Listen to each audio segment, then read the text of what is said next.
arrest or interfere with the lawful arrest. You gonna come in my house and drag me? Come out. Be easy with her. Easy. I didn't do nothing. Easy. What's going on, man? You're okay. Just bend over. The door is the boundary. On one side, a home. On the other, two officers who have decided that someone inside must leave with them tonight. Everything that follows, the screaming, the taser, the pepper spray, the 76-year-old woman thrown face first onto cold ground, begins with a decision to cross that threshold. It's evening in Pikesville, Maryland, a residential neighborhood, snow dusts the ground, the kind of quiet street where nothing usually happens.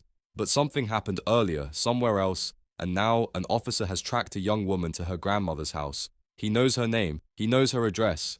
He's come to arrest her for disorderly conduct, a misdemeanor that typically results in a citation, not a home visit. The officer knocks, the door opens, a grandmother stands in the frame. She's not the one he's looking for, but she's the one he'll have to go through.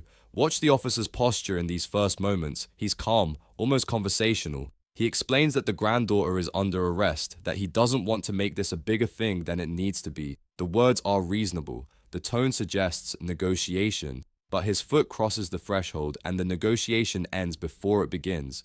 The grandmother's response is immediate. She doesn't want the officer in her home. She doesn't understand why her granddaughter is being arrested. She asks questions that won't be answered. The door becomes contested territory, pushed from both sides, neither yielding, the gap between them narrowing until something has to give. Inside, the granddaughter watches. She's the reason this is happening, but she's not the one controlling what happens next. Her grandmother is trying to protect her. The officers are trying to extract her, and she's caught between two forces that have stopped listening to each other. The officer's foot gets stuck. The door won't close, won't open, just holds him in place while the situation deteriorates around him. He calls for backup, his voice changes, the calm is gone, replaced by something harder. The boundary he crossed is now a trap, and his response to being trapped will determine everything. A taser appears, then pepper spray. The officer deploys both into the home, into a space where children are present, where a grandmother stands barefoot, where the original purpose, arresting someone for disorderly conduct, has been swallowed by the chaos of the moment. This is how escalation works. It doesn't announce itself, it builds through small decisions, each one foreclosing the options that might have led somewhere else. The decision to come to the home instead of issuing a summons. The decision to put a foot in the door. The decision to stay when staying meant fighting. Each choice narrowed the path until only force remained. The grandmother tries to close the door. She's not attacking anyone. She's not fleeing. She's doing what any person might do when strangers try to force their way into their home. She's trying to make them leave. But her resistance is interpreted as assault. Her presence is interpreted as interference. Her home is no longer her sanctuary. It's a crime scene in progress. Another officer arrives. His role will become clear in moments. But for now, he's just additional weight, more authority pressing against a door that represents everything the family is trying to protect.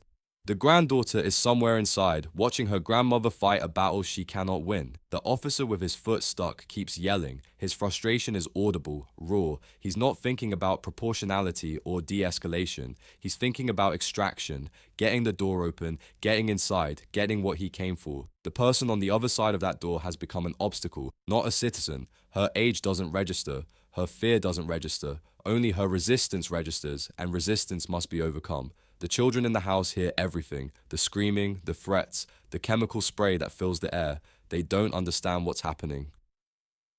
They only know that the adults who are supposed to protect them are fighting, and the people with badges are winning. Part 2.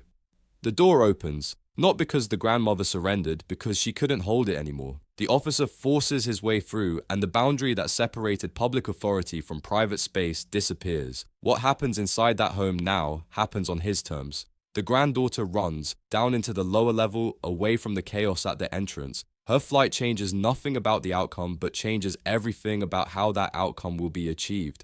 Now there's a pursuit inside a home. Now there's a grandmother standing between officers and a fleeing suspect. Now there's a confrontation that will end with someone on the ground. Watch the second officer. He's been here for less than a minute.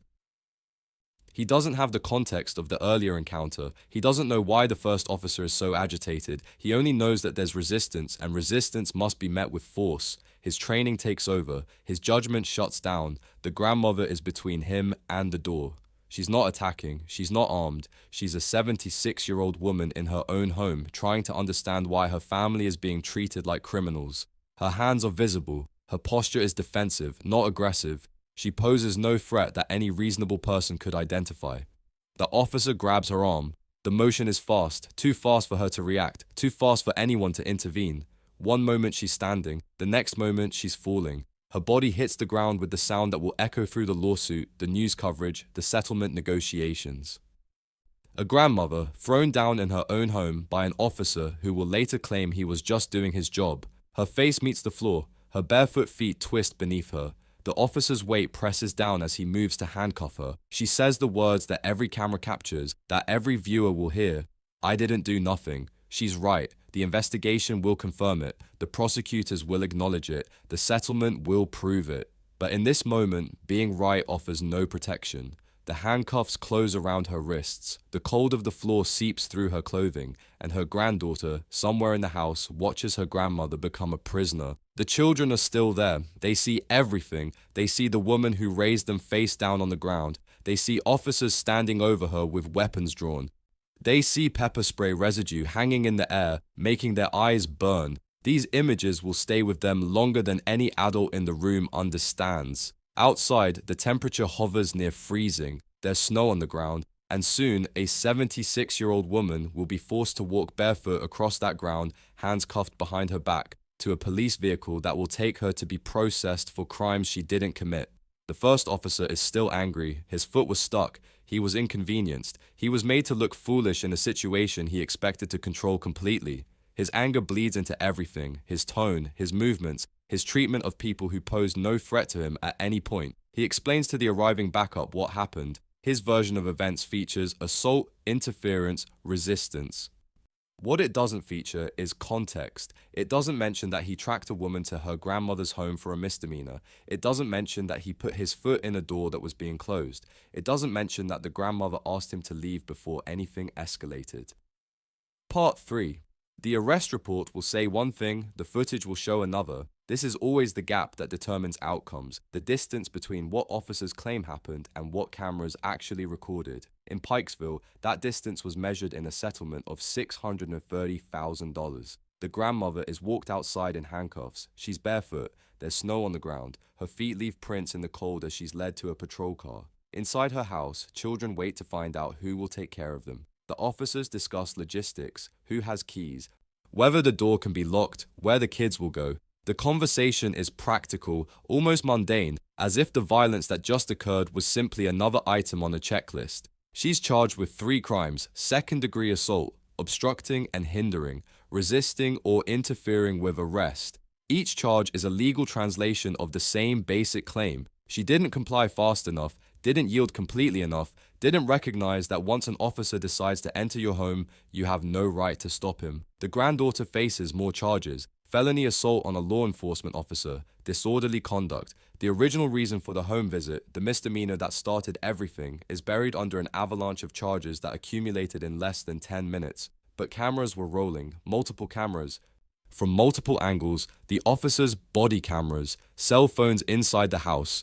Each device captured something the official narrative couldn't explain away. The footage goes viral, a 76-year-old black woman thrown to the ground by a white officer in her own home. The visual is stark, immediate, undeniable. It doesn't require context or explanation. It shows exactly what happened, and what happened looks exactly like what critics of policing have been describing for years. The police chief calls the video unsettling to watch. An investigation is announced. The officers remain employed. The charges against the grandmother are dropped. The charges against the granddaughter are reduced. The system begins the slow process of acknowledging what everyone already saw. The lawsuit is filed. Unlawful arrest, excessive force, civil rights violations. The document catalogues the injuries, bruises and abrasions to her arms and face, and the indignities: forced to walk barefoot in the snow, arrested in front of her grandchildren, thrown to the ground while cooperating. Each detail is a line item in the calculation of what justice costs. $630,000. That's the number the county agreed to pay. Additional payments go to the children's guardians, $155,000 each. Acknowledgement that the trauma extended beyond the woman who was thrown down. The settlement is signed in June, months after the incident, long after the viral moment has faded from public attention. The officers are still employed. The department declines to reveal the outcome of its internal investigation. Whatever accountability occurred happened behind closed doors, invisible to the community that watched the video and drew its own conclusions. The family attorney calls the settlement justice. Perhaps it is. The only kind of justice available when the system refuses to charge its own. Money changes hands. No one goes to prison. The department issues no apology. The officers continue their shifts. But the footage remains. It lives on servers and phones and in the memories of everyone who watched a grandmother get thrown to the floor of her own home. The settlement can close the legal file. It cannot erase what was recorded. The grandmother recovered from her physical injuries quickly. The attorney says she was satisfied with the outcome. Whether satisfaction means peace is a question only she can answer. She said something during the press conference that stays. Some officers are good, some are bad. You just don't know which one you're dealing with. That uncertainty, that inability to know whether the person with a badge will protect you or hurt you, is what the footage crystallized. Not a theory, not an accusation, just a 76-year-old woman on her floor saying she didn't do anything while the handcuffs closed around her wrists.